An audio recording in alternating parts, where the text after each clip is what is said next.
So this morning I was on Facebook and I saw this cute ready-to-wear outfit posted in the Lowland Kids Facebook group asking for pattern recommendations or hacks of how to achieve this look. So I'm going to just walk you through how I would do it. So first, for the shorts, I would just use the free ribbed leggings, and they have a biker's cut with this look, and it would pretty much get you the exact shorts. For the top, I would use the dolman pullover, and we're going to do a little bit of a hack on it, and I'm going to show you how to get this look. You're going to want the body pieces, the short sleeve, the band, and the binding. For the cuff, we're just going to fold the short sleeve piece in half to reduce the width and leave that. The binding we are not going to change at all.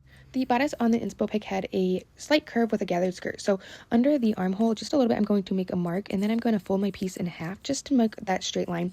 And since it was curved and a little bit high in the middle, I made my center front mark a little bit higher and then connected those with a curve. My back piece, I'm going to assume it was on a straight line, so I'm just going to transfer that mark from under the armhole so that it is the same length on the front and back and go straight across. And then we're just going to cut our front and back bodice pieces along those lines we just made.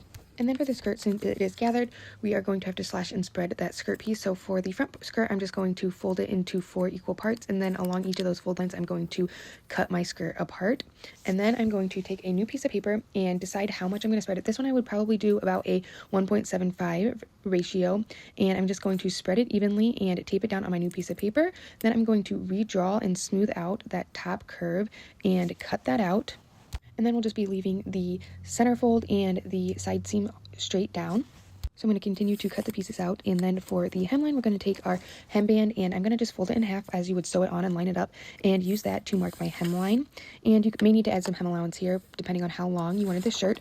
But then now we have our new front skirt piece. And for the back piece, I am just going to copy this piece onto another piece of paper.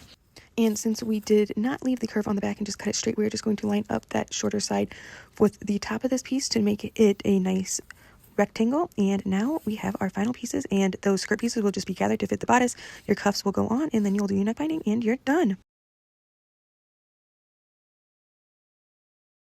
Hem the bottom of the skirt, and you're done.